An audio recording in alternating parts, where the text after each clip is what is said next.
Still, my phone vibrated at 2:11 a.m. when my granddaughter texted that my own family was taking my fortune tonight. As I sat up slowly, gripping the buzzing phone, I forced my breathing steady and kept my fear off my face, while the vibration hummed against my palm. Footsteps whispered down the hallway, and the house stopped feeling like mine. The same vibration followed my thoughts as I realized this wasn't theft. They were trying to erase me legally. That's when I understood betrayal doesn't rush. It plans, and it assumes the old man won't notice. Still, the phone vibrated as I decided to stay silent, because the best justice lets them walk into it themselves. Before the story begins, tell me, where are you watching from? I hope your day's gentle and calm.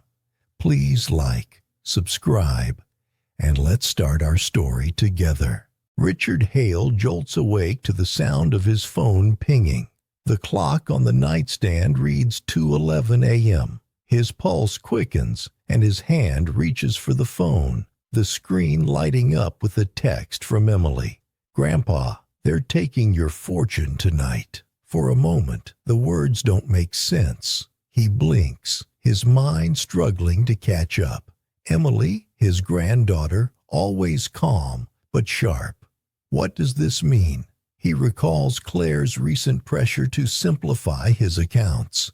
Daniel's curious questions about safe codes. Little things he'd brushed off, but now they come rushing back. A faint creak from the hallway snaps him from his thoughts. Richard freezes. Another sound, closer this time. Footsteps, moving quietly, deliberately. His heart pounds, but he doesn't move. He listens. Another text from Emily. I overheard them. Claire and Daniel. They were whispering about the papers and before morning. His stomach tightens. The pieces are falling into place, but they don't make a coherent picture just yet. Claire, always asking for help, always needing more. Daniel, the smooth talker, the one always lurking around the study. There's something wrong here, something bigger than just money. Richard slowly swings his legs off the bed, his feet brushing against the cold wood floor. He moves silently to the door, peering through the crack. His eyes scan the hallway, but it's empty. Quiet, yet the house feels alive, full of quiet tension. He opens his security app, glancing at the live camera feed from his study. There's movement in the dark, a shadow crossing the room. They're in there. They've come for what's his, and they don't know he knows. He locks the bedroom door with a soft click. His mind races, but he forces himself to breathe, to stay calm. If he confronts them now, he'll only give himself away. Richard types one last message to Emily. Stay calm. Don't come downstairs. I'm setting a trap. He leans back against the door, staring at the phone screen. The trap is set. But will they walk into it? The silence of the house is deafening. But Richard knows. He's not the one who should be afraid. Richard moved through the dark house, each step deliberate and silent, the air thick with the quiet. The floor creaked under his feet, but he was careful, calculated. He avoided the light switches, his eyes adjusted to the shadows, his senses sharper than ever. The house, once his refuge, now felt unfamiliar, as though it had been transformed into a stage for a play he never wanted to be part of. He reached the study door. It was slightly ajar, a small, seemingly insignificant detail, but it set his heart racing. The study was always kept locked, secure. He never left it open. His instincts flared, but he held still, resisting the urge to rush in. Something was off, and he knew better than to act on impulse. Not yet. A faint smell caught his attention, chemical, almost like fresh ink or solvent. It came from the hallway printer room. Richard's brow furrowed. It wasn't an unpleasant odor, but it felt wrong, a deliberate scent, not by accident. His pulse quickened. He pulled his phone from his pocket, opening the message from Emily. "I saw Daniel carrying a slim folder earlier. He hid it in the guest room." The words hit him harder than he expected. He had suspected something for days. But seeing it confirmed, hearing it from Emily, his granddaughter, solidified the reality of what was happening. Claire and Daniel weren't just after his money. They were after control, after everything. Richard turned and made his way back to his room. He reached into his closet, pulling out a small lockbox. Inside, he retrieved a spare phone and a recorder. Tools he hadn't used in years but had always kept hidden, just in case. He realized this wasn't about emotional betrayal anymore. This was cold, calculated, and they'd been planning it for far too long. He knew now that the only way to win was to let them think they were in control. Let them move first. Let them step into the trap he was setting. As he checked his phone again, Emily's warning lingered in his mind. "They're moving fast, Grandpa. Be careful." Richard locked eyes with the dark hallway ahead. There was no going back now. The trap was set. Richard sat in the quiet of his study, the weight of the last few hours pressing down on him. The house felt colder now, each creak of the floorboards louder, more significant. He reflected on the years of quietly bailing Claire out. Tuition bills, down payments for homes that never stayed afloat, Daniel's endless business setbacks. Every time he'd stepped in, never asking for much in return, just keeping the peace. But now, as he pieced everything together, it all seemed so clear.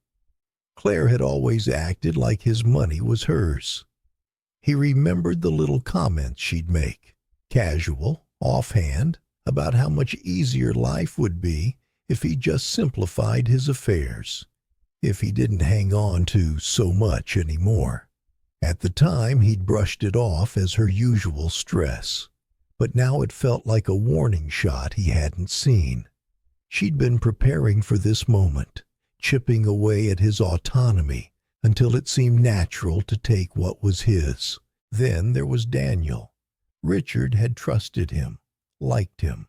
But now the way Daniel had always weaseled into his business, his questions about safe codes, his concerns about Richard's health, it all felt like manipulation. Richard had believed Daniel's affection was genuine, but now it felt like a well-played act, designed to gain access to what he had. What a fool he'd been. And Emily, his granddaughter, quiet, observant Emily, was the only one who'd seen through it all. She'd always been on the outside at family gatherings, treated like background noise, but she wasn't silent. No, Emily had heard everything, understood more than Richard had ever realized. She wasn't the problem. Claire and Daniel were. Richard pulled his phone from his pocket, his fingers trembling slightly.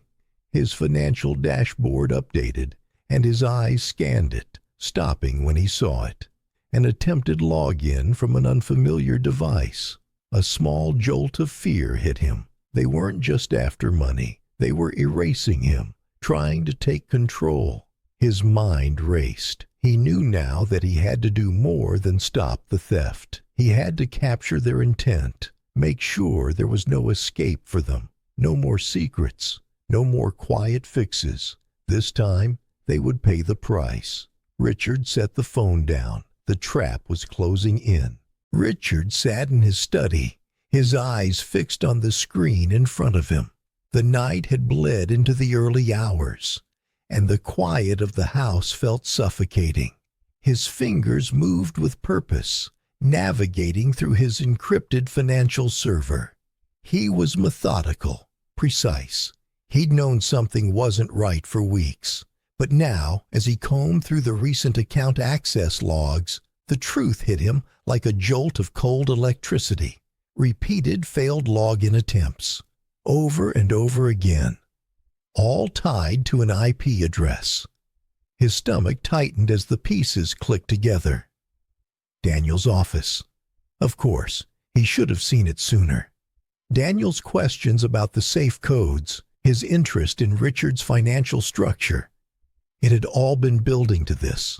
Richard's gaze shifted to the hidden camera feed he'd installed months ago, tucked discreetly in his study. The grainy footage revealed a gloved hand flipping through Richard's estate binder, moving with careful precision. It wasn't money they were after. It wasn't even cash. They were hunting for the legal documents, the ones that could strip him of his autonomy, his control. A wave of realization hit Richard. This wasn't about theft. It wasn't about greed. It was about something far more sinister. They weren't just planning to steal his fortune. They were planning to erase him, erase his rights, his legacy, everything he had built. They wanted to make him unfit, to take everything by legal force. Richard's phone buzzed on the desk. Another message from Emily. They mentioned a doctor, something about you being unfit. The words were like a knife twisting in his gut. They were going to make it official. They were going to declare him incapable, get him out of the picture legally. Everything he feared was unfolding in front of him, and Emily had just confirmed it. His jaw clenched. Anger surged through him, sharp and cold. But beneath the anger was something clearer. This wasn't just about money anymore. This was about survival. Richard knew he couldn't wait any longer. He picked up his phone and dialed Victor Lang's number, his voice low, urgent.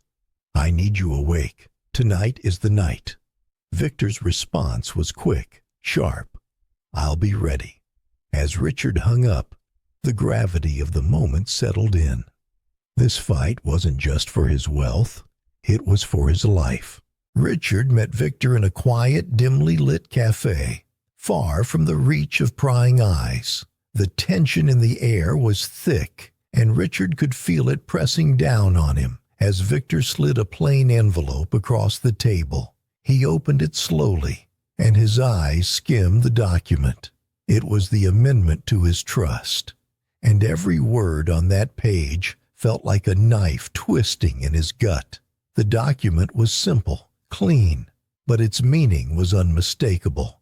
If Richard were declared mentally incapacitated, the control of his trust would pass directly to Claire. No warning, no conditions, just a swift, clean transfer of everything he had worked for, his life's work, his legacy, all of it gone.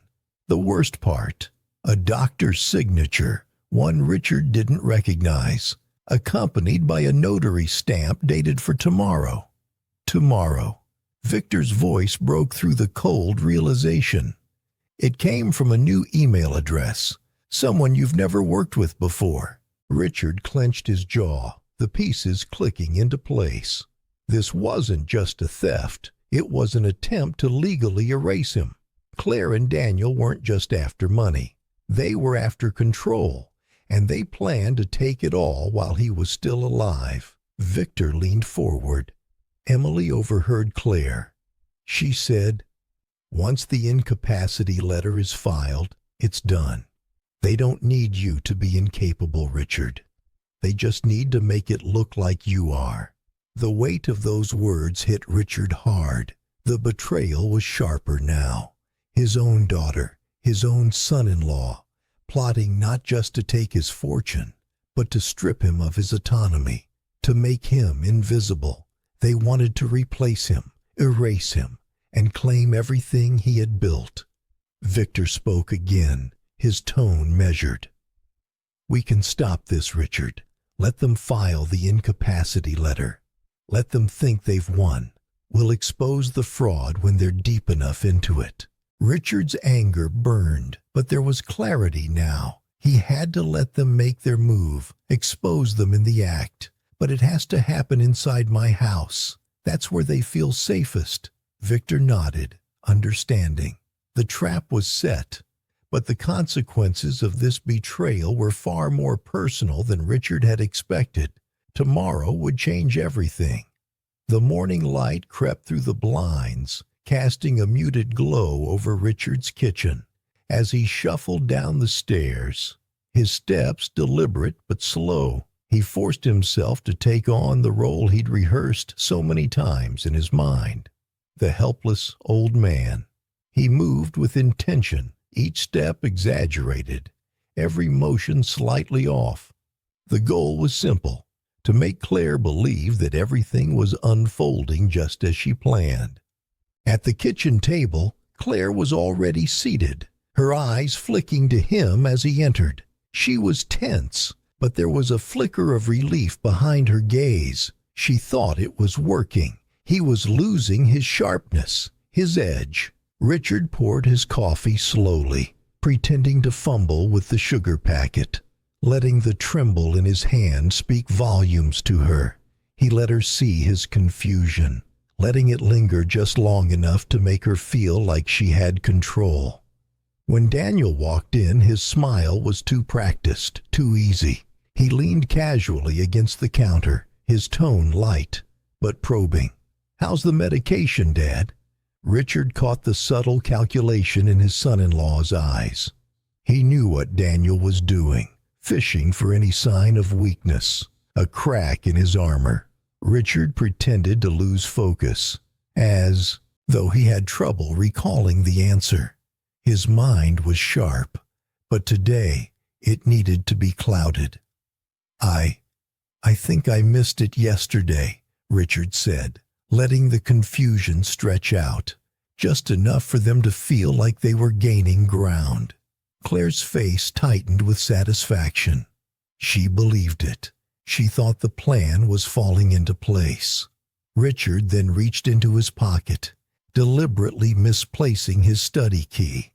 It clinked as it hit the floor, and Claire immediately jumped to pick it up, handing it to him with a smile. Richard accepted it without protest, feeding into her confidence. Emily sat at the table, quiet, her eyes taking in everything. She didn't speak, but Richard could feel her presence, the only person who truly understood what was happening. Victor had set up the legal safeguards, emergency affidavits, a temporary asset freeze, but Richard knew the final move would be his. As he prepared the house, placing cameras and setting the stage in his study, the trap was ready. They felt safe, and when they moved, they wouldn't see it coming. The morning was tense as Richard sat at the kitchen table, squinting at the papers Claire had laid before him. His hands shook slightly, but he made sure to let it seem like confusion rather than calculation. Claire was sitting across from him, her eyes watching closely, waiting for him to slip up. "Just routine updates, Dad," she said, her voice syrupy sweet. "Insurance and tax efficiency. Nothing to worry about." Richard didn't respond right away. Instead, he picked up the first document, pretending to read it with furrowed brows. His mind was sharp, but today it needed to seem dull, slow. Claire's patience was growing thin, and Richard could feel her anticipation mounting. She thought she was winning, and that was exactly what he needed her to believe. "Can you explain this part again?" Richard asked, pointing to a clause he knew well but feigning uncertainty. His voice was slow, deliberate. "It's all a bit unclear to me." Claire's smile tightened just slightly, but she forced it wider. "It's just a formality, Dad. You've signed these before. Please don't overthink it." Richard's eyes flickered to Daniel, who had stepped into the kitchen, casually leaning against the counter. His smile was too eager, too rehearsed. "Just sign, Richard," he said, his tone smooth, but there was an edge to it now. "We're doing you a favor, really." Richard let the tension build, carefully avoiding the rush to sign. He picked up the pen slowly, acting as though he was still trying to understand the finer details. Claire's frustration was palpable now. her impatience clear in the way she shifted in her chair. Finally, Richard signed one of the documents, the least important one, and pushed the others aside. "I'll need more time to go over the rest," he said, his voice calm. Claire hesitated, then forced a smile. "Of course, Dad. We'll just leave these here." As the day passed, Richard could feel the shift in their energy. Claire and Daniel were growing desperate, pushing him to act faster, to sign more. But he knew they were testing his patience as much as he was testing theirs. That evening, Emily's text pinged his phone. "They're angry. They said Plan B might be faster." Richard's heart skipped a beat. The stakes were rising. He looked at the phone, then glanced around his house. It was no longer just paperwork. Things were about to get dangerous. He texted Emily back, "Pack a bag, quietly, just in case." The trap was set. But now, Richard had to be ready for the next move. Claire's voice rang through the morning silence as she handed Richard the appointment card.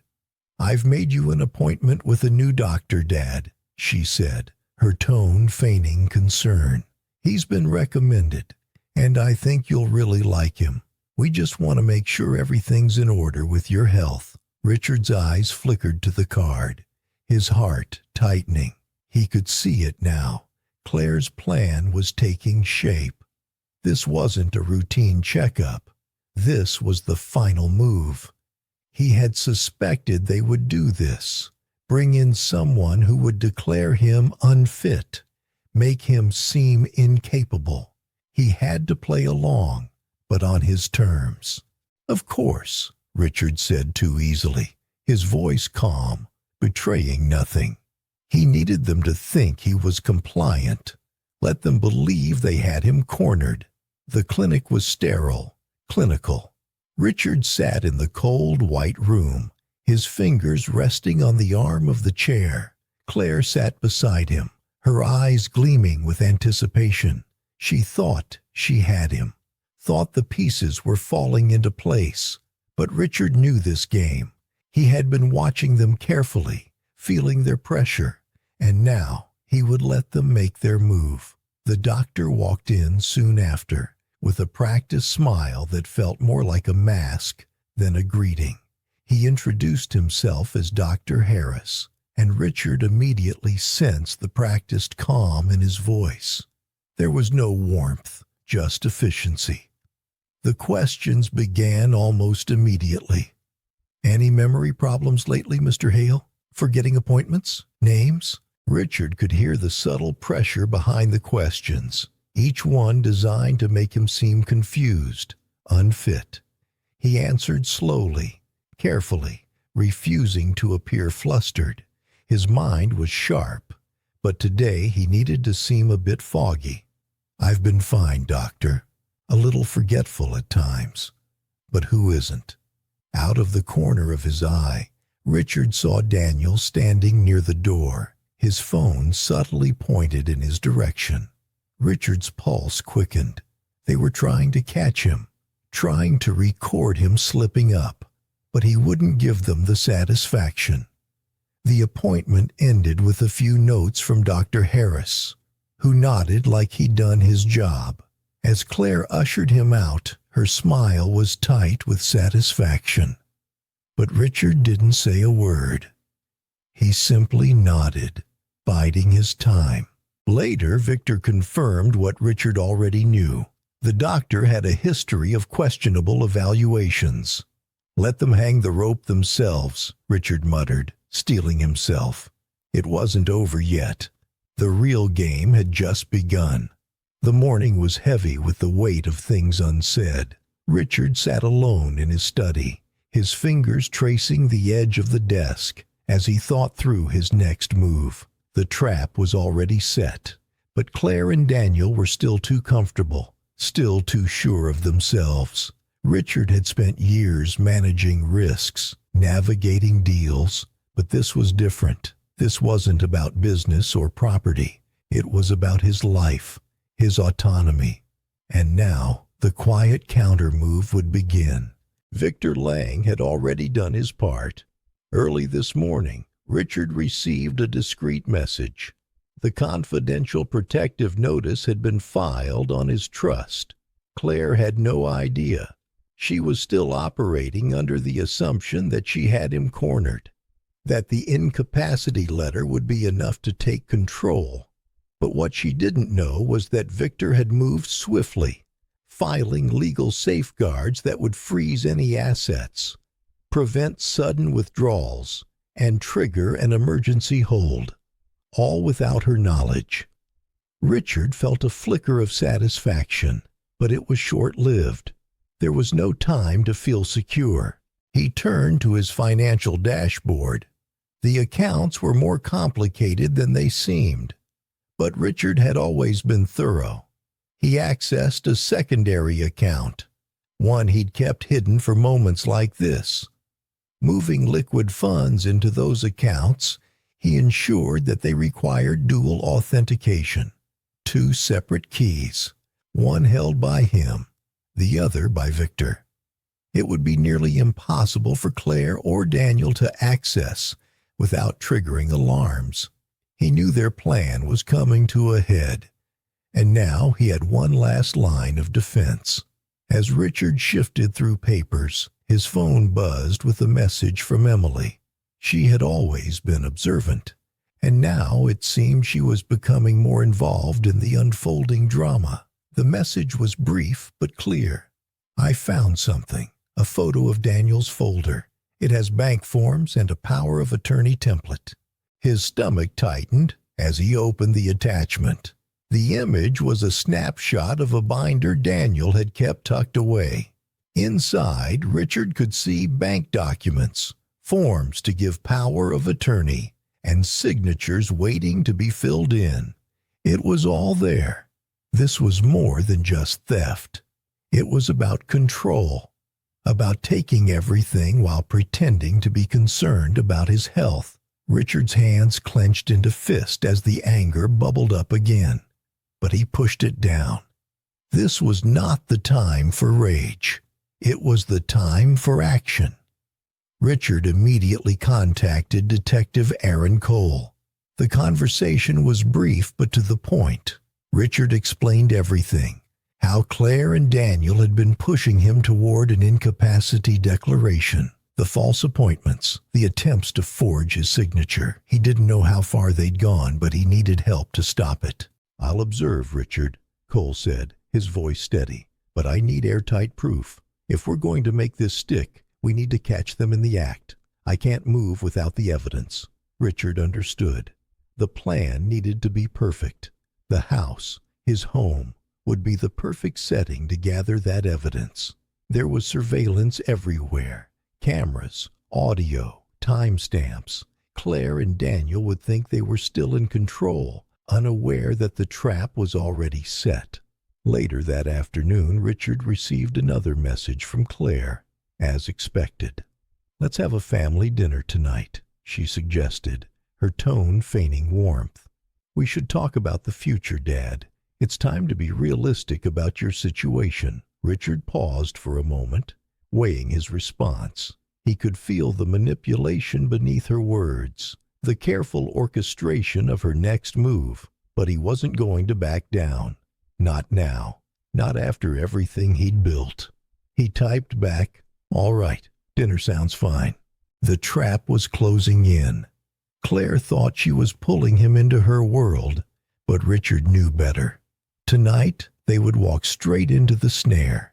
He could almost hear the click of the door locking behind them. As he set the phone down, a heavy silence fell over the room. Richard wasn't just playing defense anymore. He was setting the stage for their downfall. The stakes were higher now, but he was ready. Tonight, he would finally have the evidence he needed. The dinner table was set, but the warmth of family was absent. Richard sat at the head, his mind focused, his face carefully neutral. Claire and Daniel sat across from him, wearing their masks of concern, their smiles too practiced, too perfect. The air was thick with the weight of unspoken intentions.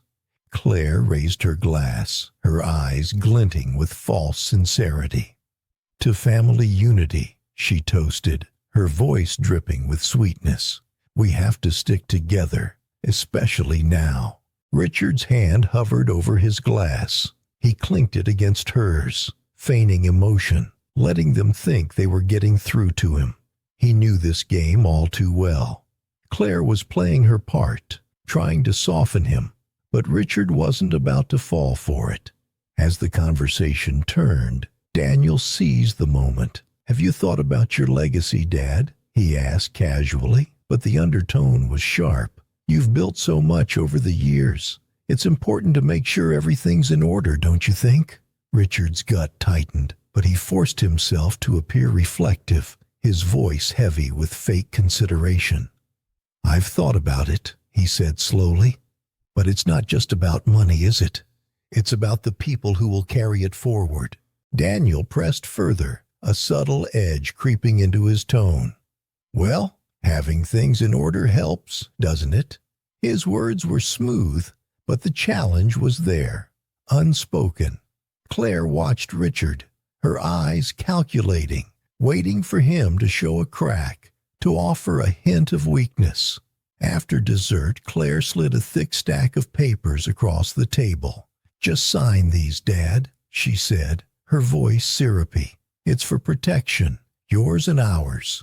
Richard glanced at the documents, knowing exactly what they were. The papers to declare him unfit, to take control of everything he had built. He picked up the pen slowly, pretending to hesitate. "Can I have some water first?" he asked calmly. Claire's smile faltered for a moment, but she didn't hesitate to fetch the glass. As she did, Richard subtly signaled to Emily, who had been sitting quietly nearby, her phone now recording. He knew Daniel was watching for any signs of resistance. As Richard took a slow sip, Daniel's tone changed, becoming more insistent. "If you don't sign, we'll petition for guardianship. You'll lose everything." Richard's heart raced, but his expression remained calm. He set the glass down and picked up the pen. And as he signed, he knew the trap had just snapped shut. Richard sat in his study, the familiar hum of the house now carrying a sense of unease.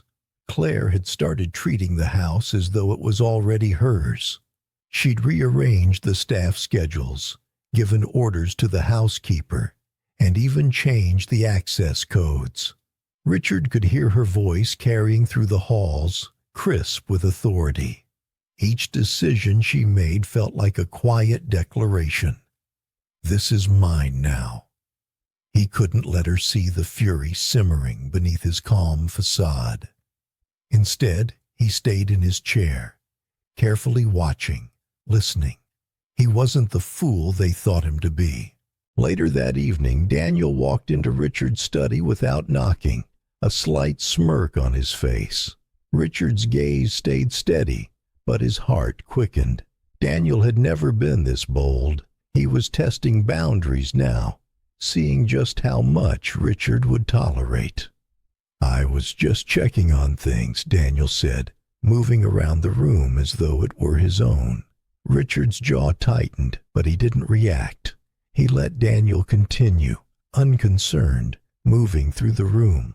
Richard knew this was part of the plan, his test, to see if Richard was still in control.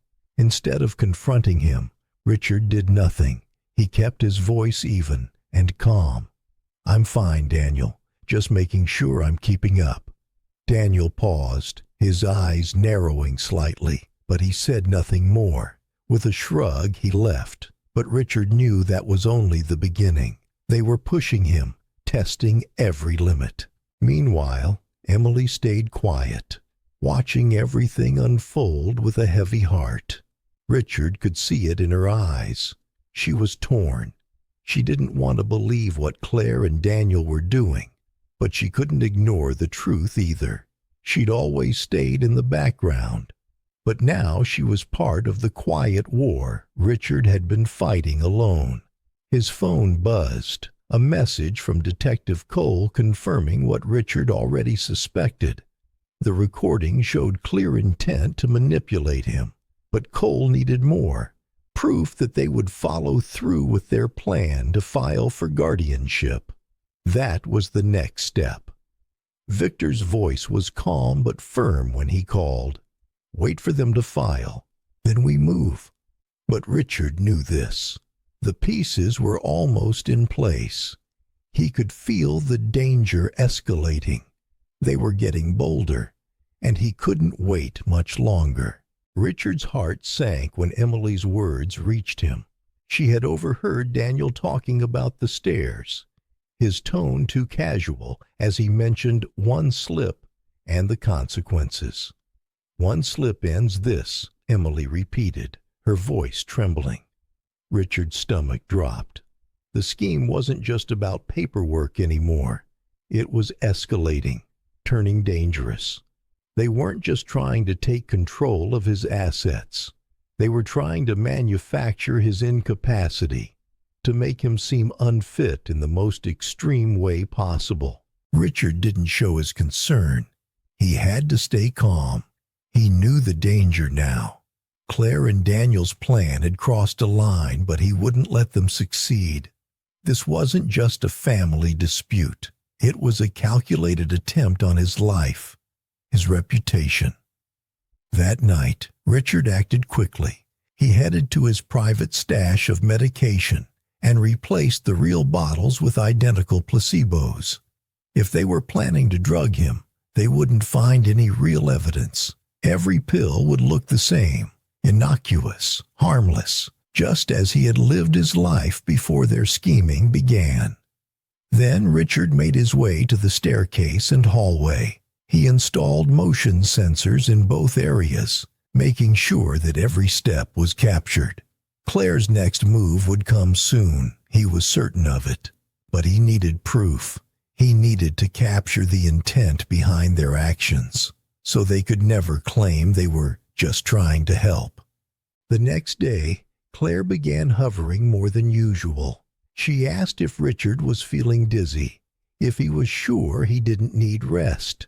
She had that same soft, concerned tone, but Richard could hear the edge in it now, the desperation to make him seem frail. She was pushing the narrative, forcing him into the role they had assigned him. "I'm fine," Richard replied, his voice steady, but he could feel the weight of her presence pressing down on him. He wasn't going to play their game. He wouldn't let them control him. Later, Richard dialed Victor. "We end this on my terms, tonight," he said, his words crisp with finality. Victor understood. Richard hung up, knowing the trap was set. Tomorrow would bring everything to a head. But for now, he could only wait. Richard carefully arranged the basement safe room, turning it into the perfect lure. He placed old files and artifacts that looked like treasures, bearer bonds, jewelry, and other valuables, all in plain sight, designed to catch the eye of anyone who thought they could get away with taking them. The room had always been a quiet, secure space for Richard, but now it was a trap. It was time to bait the hook. He let a casual comment slip during dinner. "I've got some old bearer bonds and jewelry in the safe room," he said, his tone light, as though the items didn't mean much to him. Daniel's reaction was instant. His body stiffened, eyes narrowing as he leaned in. "Bear bonds, you say?"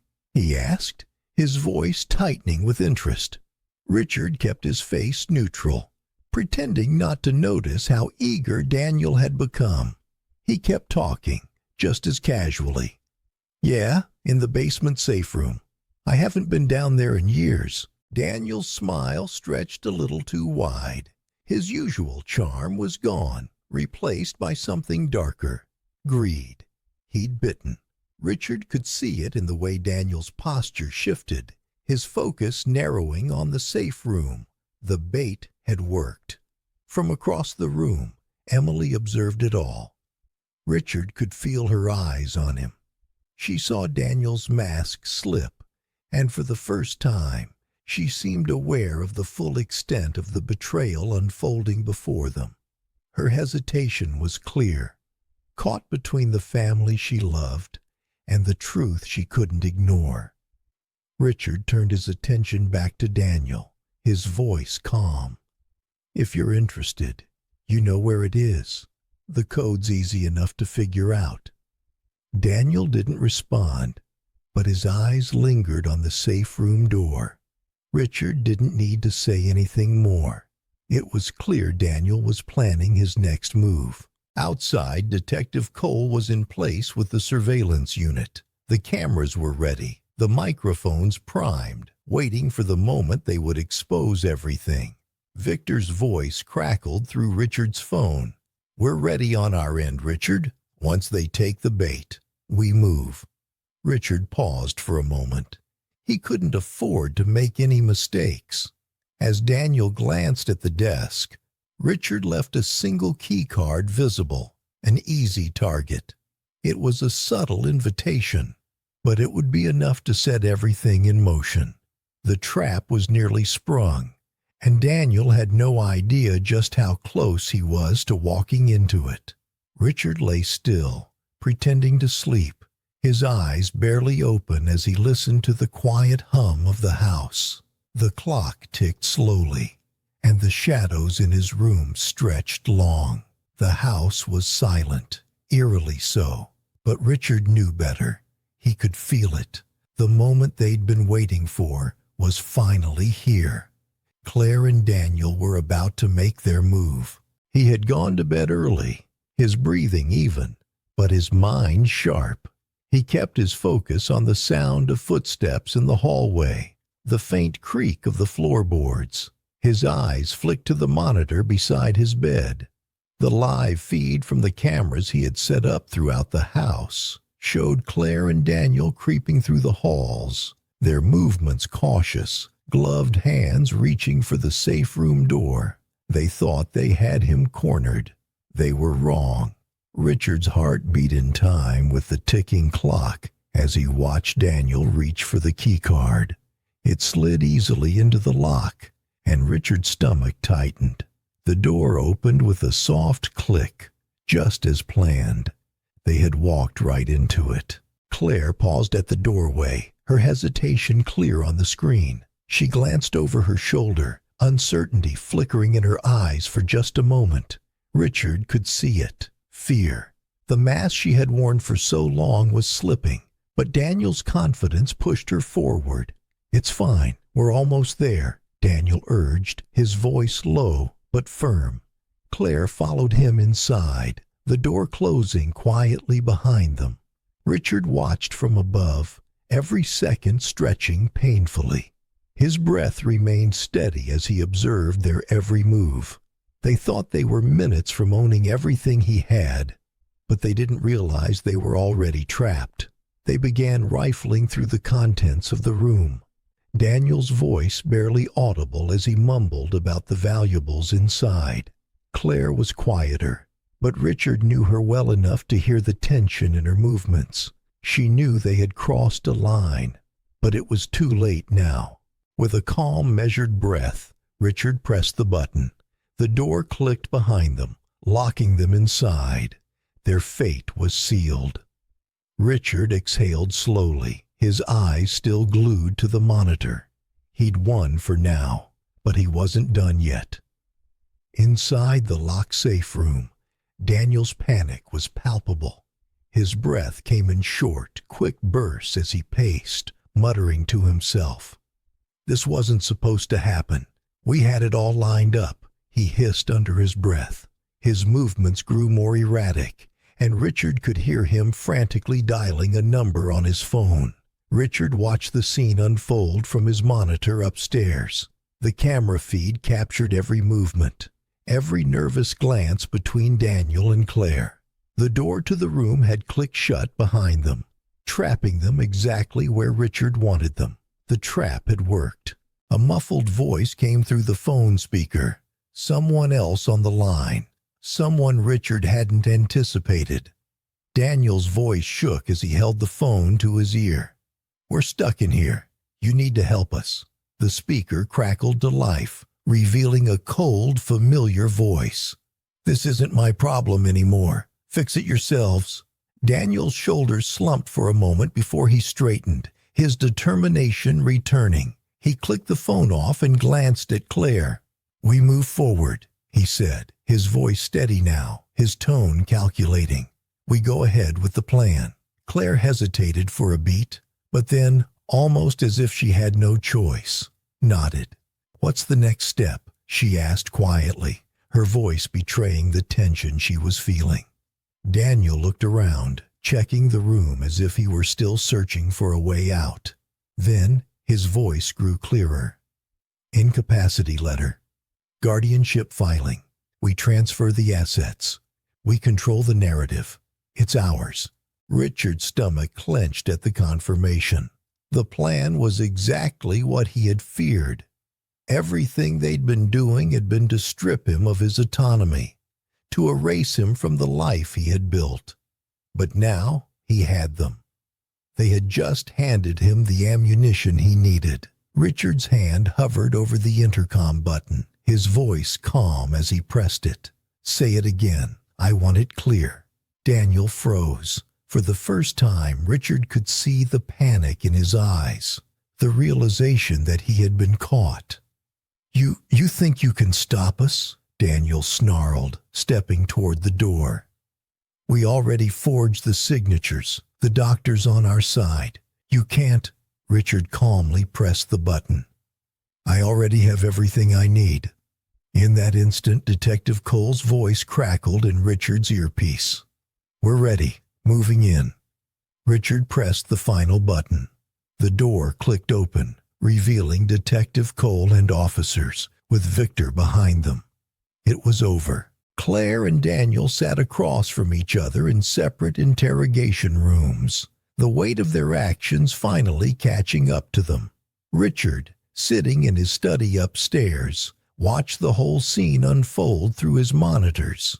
The house that had once felt like a sanctuary now felt cold, sterile, like a courtroom where the guilty were finally being confronted. Daniel's voice cracked in the interrogation room as he tried to explain. "This is all a misunderstanding. We were just trying to help Richard. We didn't mean for it to go this far." The officer didn't respond, letting the footage of Daniel and Claire's conversations play on the screen. The confession was undeniable. There was no escaping it. "Say it again," Richard spoke through the intercom, his voice calm, detached. He needed the words out in the open, clear and unambiguous. He needed them to hear what they'd done. Daniel's face twisted in anger, but there was a flicker of fear in his eyes. "We didn't do anything wrong. We were just trying to protect him, make sure everything was in order. You don't understand." His voice faltered as the footage continued, laying bare their plans for the incapacity letter, the guardianship filings, the asset transfer. The law didn't care about intentions. It only cared about facts. Claire, in her room, was less composed. Her breath came in short bursts as the officer handed her a pile of papers, restraining orders, civil fraud notices, and the formal revocation of her privileges. The documents were like a slap to the face, the final recognition that she had lost everything she thought she could control. "You can't do this to me," she pleaded, her voice wavering with disbelief. "I'm his daughter. I'm the one who's supposed to take care of him." But it was too late. The evidence was undeniable, and the law didn't care about familial ties when fraud and conspiracy were involved. Downstairs, Detective Cole stood by, ready. "Daniel, you're under arrest for fraud, conspiracy, and coercion," he said, his voice firm. The words hit Daniel like a punch. He froze, his face pale with the sudden realization that there was no escaping this. Richard, watching from above, felt a strange emptiness wash over him. The trap had worked, but at what cost? The family he had fought to protect was now shattered. The house was quiet, the silence oppressive. Richard had won, but he couldn't shake the feeling that he'd lost something far more important. The consequences were only beginning. The news spread faster than Richard expected. In small-town circles, nothing remained a secret for long. Whispers began in coffee shops, then spread to the church pews, the grocery stores, and down to the neighbors who'd always greeted Richard with a smile. The arrest of Claire and Daniel had shocked the community, but the stories that followed were laced with speculation and rumors, fueling the flames of gossip. Richard had always known that the truth, however painful, would come to light. But this felt different. The family name, built on decades of trust and hard work, was now at the mercy of the town's sharp tongues. Claire didn't take her defeat quietly. She called family members one by one, trying to rally them to her side. Her voice, once soft and caring, was now sharp with desperation. "You don't know what he's done," Claire told Richard's cousins, her words filled with venom. "He's trying to destroy everything. We're his children. He should be taking care of us." She painted Richard as the villain in her twisted narrative, trying to leverage family loyalty to force him to back down. But Richard wasn't swayed by her pleas or her manipulation. Richard refused to be dragged into a public spectacle. He had made his choices carefully, and he wouldn't give Claire the satisfaction of seeing him falter. He leaned on Victor Lang, who crafted controlled, concise statements, keeping the media's frenzy at bay. The truth, Richard knew, was enough. He wouldn't stoop to their level, letting them twist his actions into some moral gray area. This was about more than just family. It was about integrity, about righting the wrongs they'd committed. Public drama wasn't the answer. He had learned that the hard way. But for Emily, the fallout was harder to navigate. The betrayal wasn't just about Claire and Daniel anymore. It cut deeper, through the family bonds Emily had always held dear. She had been the one to stand by Richard, to help expose the truth. But now, she stood at the crossroads of loyalty and pain. She saved her grandfather, but in doing so, she had lost the family she thought she had. Richard found Emily standing by the window one evening, staring out into the quiet yard. Her face was pale, her expression distant, as though the weight of it all had settled in. "Are you okay?" he asked, his voice soft. She turned to him, her eyes red from unshed tears. "I don't know, Grandpa. I didn't know it would be like this. I thought we could be a family again." Richard sighed, walking over to her. His heart ached for her, but he knew this wasn't the moment to show weakness. She had to make a choice, one that would define her path forward. "You have a choice, Emily," he said quietly. "You can step back from all of this, walk away from the truth, or you can stand with me and face what's coming. But know this, your choice will change everything." Her gaze flickered, torn between the girl she used to be and the woman she was becoming. Richard didn't push her for an answer. This was her fight, too. Days passed, and the weight of their decisions continued to hang heavy in the air. Then, late one afternoon, Richard received a call from Detective Cole. His voice was steady but filled with urgency. "We've found something. The helper, the person Daniel and Claire were working with, we've traced them to multiple elder fraud cases in other towns. It's bigger than just your family, Richard. They've been using this scheme for years." Richard's breath caught in his throat. He had always suspected that there was more to this than just his situation. But hearing the confirmation made his blood run cold. This wasn't just about him anymore. He had uncovered a broader network, a web of deceit spanning far beyond the walls of his own home. They had been part of something much darker, and now Richard had the power to stop it. He sank into the chair, his mind racing. This wasn't just about saving his name. This was about exposing a network of exploitation, about protecting countless others from falling victim to the same fraud that had nearly destroyed him. Richard's gaze drifted to Emily, still standing by the window.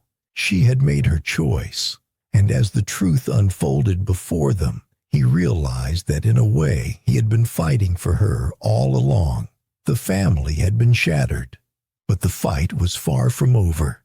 As he looked back at the screen in front of him, Richard knew one thing for sure.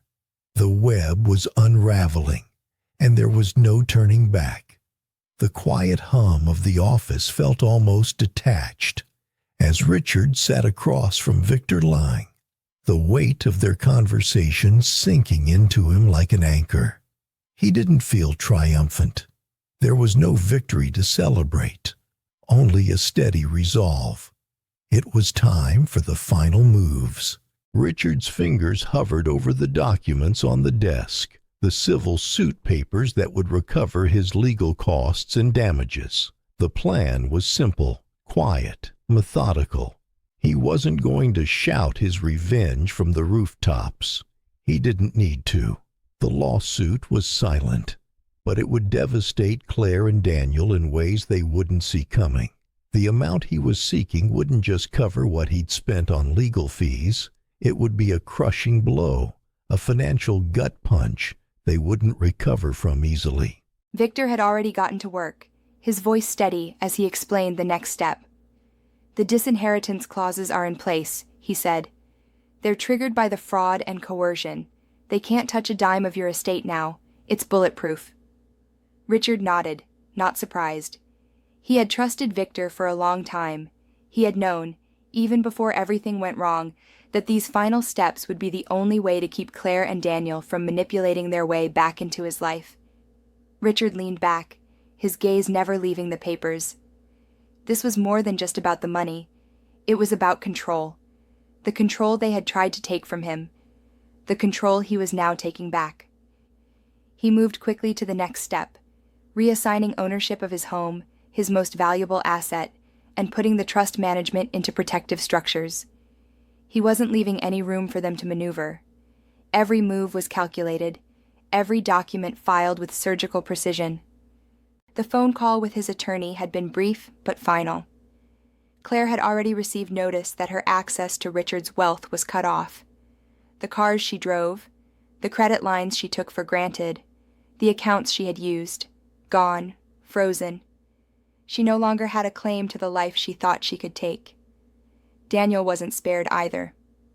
Richard's voice remained cold and controlled when he spoke to the bank.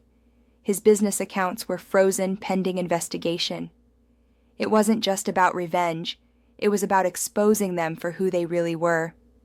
Daniel's smirk, the one that had always felt so entitled, would no longer hold any power. His business, his networks, everything he thought he had, gone in an instant. Richard didn't feel satisfaction. There was no triumph in watching their world crumble. There was only the quiet echo of his own discipline. He had watched them destroy the family he had worked so hard to build, and now he was dismantling the structures they had tried to use to bring him down. Emily had watched him through all of this. She had been the one who had discovered the truth, the one who had helped him see through the lies. But as Richard moved through these final steps, his revenge executed with careful precision, Emily began to understand something deeper. Her grandfather wasn't just seeking revenge, he was creating boundaries, protecting what he had left. And in his quiet determination, Emily saw what real strength looked like. She had been afraid at first, afraid of losing the family she had known, the one she had grown up in. But as she saw her grandfather stand unwavering through it all, as he executed his strategy with an almost chilling calm, Emily realized that true strength wasn't about shouting in anger or tearing things down in a burst of rage. It was about knowing exactly how and when to strike. It was about using pain to fuel discipline and using discipline to achieve something greater than just temporary satisfaction. Richard didn't celebrate. He didn't shout from the rooftops or indulge in petty acts of revenge. His power was in his silence, in his ability to take control with cold, hard precision. As the evening stretched on, Richard stood at the window, looking out at the quiet night. The house was silent, unlike the chaos that had surrounded them for weeks. But this silence was different. It was peace, hard-earned. And yet, even in that moment of finality, Richard knew this wasn't over. The aftermath of his actions would ripple through their lives, but there was something more, something beyond this moment. The cost of it all, the destruction of his family, the loss of everything they once shared, weighed on him. But this was the price he had to pay to protect what was his. He turned to Emily, who stood by the door, watching him. Her eyes were a mixture of admiration and sorrow. Richard didn't need to say anything. She understood. She was learning from him. And as she stood there, watching the quiet aftermath of their fight, Richard knew that this was just the beginning of something else. Something that neither of them could yet understand. The quiet was heavy with meaning, the air thick with the tension of unresolved emotions. As Richard turned away from the window, he knew that while the battle had ended, the war, against them and everything they represented, was far from over. Emily sat in the small, sterile room, her fingers nervously tracing the edge of the paper in front of her. The weight of the decision she had made pressed down on her chest, a mix of fear and resolve. She had always known that the truth would come with a price, but now, as she prepared to give her formal statement, it felt as though that price was about to come crashing down around her. Richard had been by her side throughout it all, and despite the turmoil swirling in their lives, his presence felt like the only steady ground beneath her feet. She glanced at him, sitting quietly in the corner, his face calm, but determined. His eyes met hers for a moment, giving her the silent support she needed to push forward. "I'm ready," Emily said softly, her voice a mixture of uncertainty and strength. The officer across from her nodded, and without another word, Emily began speaking. The words came easily at first. What she had witnessed, the late-night conversation she had overheard, the betrayal that had unfolded right in front of her eyes. As she recounted the details, the moments where her own mother and stepfather had plotted to take control of Richard's fortune, Emily felt the weight of her choices. She wasn't just giving testimony. She was cutting herself off from the only family she'd ever known. When she finished, the officer thanked her, and the gravity of her actions hit her fully. She had sealed the case with her statement, but the personal cost was clear. She had just burned every bridge with her mother. She had chosen the truth, but it had cost her more than she had anticipated. As they left the building, Richard turned to her, his face softer now. "You did the right thing, Emily. I'm proud of you." But Emily didn't feel proud. She felt empty, like a hole had been carved out inside her. She had done what was necessary, but the aftermath, the realization that she had lost the family she'd always thought she belonged to, was heavier than she could bear. Later that evening, as they sat in Richard's living room, he placed a piece of paper in front of her. "I've arranged a new living situation for you," he said, his voice steady. "And I'll support your school. No strings attached. You're free to make your own choices from here." Emily hesitated. The offer was kind, generous even, but she wasn't sure she wanted to accept. She had always felt like an outsider in her family, but now, with everything that had happened, she couldn't ignore the hurt. "Why, Grandpa?" she asked quietly. "Why are you doing all this for me? After everything?" Richard leaned back in his chair, his expression serious but warm. "Because I know what it costs to stand up for what's right," he said. "And because loyalty isn't blind, it's earned." The words hit Emily harder than she expected. She had been loyal to Claire, to the family she thought she understood. But now she saw that loyalty had been twisted, manipulated. She had been used. The thought stung, but Richard's words gave her a kind of clarity. Before she could speak again, her phone buzzed. It was a message from Claire, and Emily's stomach dropped when she saw the words, "We need to talk. Please, Emily, come see me." A cold shiver ran through her as she read the message over and over, trying to decide if she was ready to face her mother again. Richard looked at her, understanding in his eyes. "She'll try to make you feel guilty, Emily. She'll try to manipulate you, make you believe you're betraying her." Emily didn't answer immediately. She knew it was coming, the final emotional appeal. But she had made her choice. The truth had already set her free. "I can't go back," she whispered. "Not like this." Claire's words would come soon enough. Her attempts to reach out, to repair what was broken, to convince Emily that she was still her daughter, that nothing had changed. But Emily knew the truth now, and she wasn't going to be used again. Later that night, as Emily and Richard sat together, the house felt quiet. It was a strange silence, but it wasn't oppressive. For the first time in a long while, Emily felt like they had weathered the worst of the storm. The truth had brought them both to this point, but it hadn't broken them. They had survived it. Richard spoke, his voice softer now. "It's not over, Emily. We have a long road ahead. The court date's coming up, and this will be a public fight." Emily nodded. The weight of what was to come, the final confrontation in the courtroom, was heavy. But for the first time in weeks, she wasn't afraid. She had chosen the truth. She had chosen herself. And whatever came next, she knew she wouldn't face it alone. The door to the next phase was about to open, and Richard wasn't just preparing for a court date. He was preparing for the fight of his life. The truth was out, but now they had to make sure it stayed that way. The courtroom was tense, the air thick with anticipation as the evidence was laid bare. Richard sat in the front row, his hands folded, his expression unreadable. Claire and Daniel were seated across from him, their faces tense, eyes darting between the prosecutors and their defense attorneys. The truth was out now, and it was undeniable. The recordings, the forged signatures, the plans to strip Richard of his autonomy, it was all there. Coercion, forgery, conspiracy.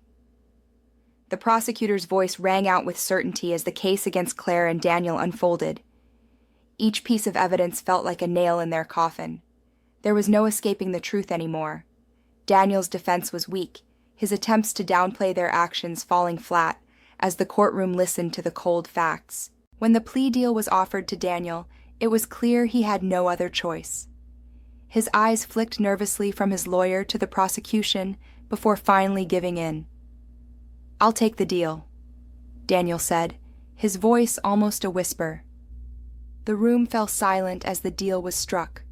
Fraud-related charges, conspiracy, and his cooperation in exposing the broader network. The doctor's license was already under investigation, and soon the corrupt professionals who had helped Daniel and Claire would be unmasked as well. The pieces of their criminal empire were starting to unravel, thread by thread. Claire, however, wouldn't bend. She held on to the belief that her actions had been justified, that she had been wronged by Richard, but the evidence was irrefutable. The court's decision would come swiftly, and the consequences were severe. Claire was facing lasting legal and financial ruin. Her access to the wealth she had tried to claim was permanently revoked, and now she had to answer for the betrayal of a lifetime.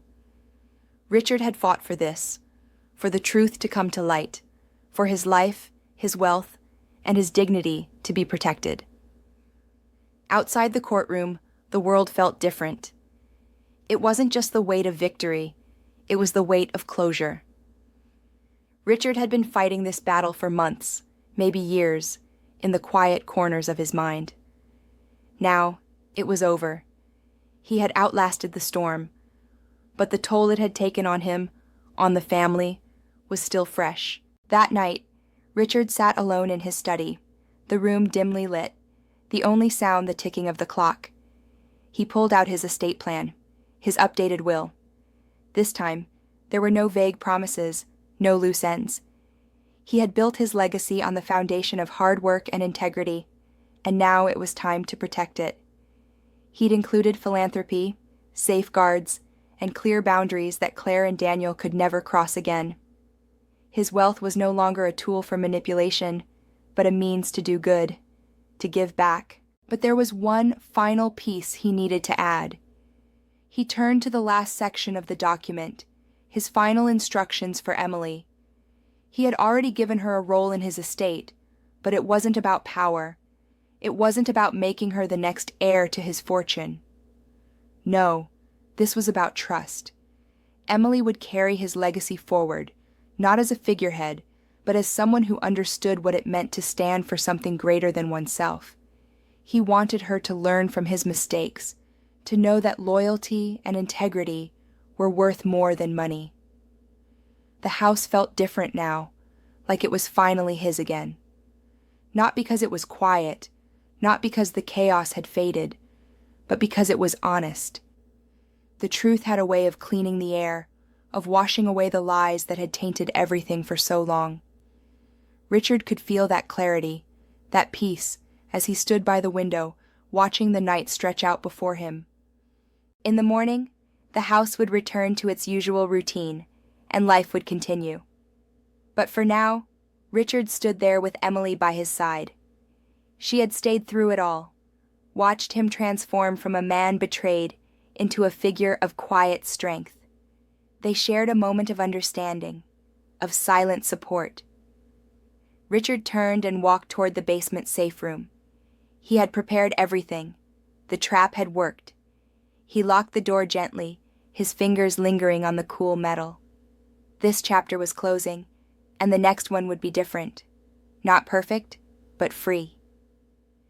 Walking out of the basement, Richard paused in the doorway, glancing back at the house one last time. It wasn't just about the fortune anymore. It was about peace, finally earning the peace he had fought so hard for. Emily followed him, her steps sure and steady beside him.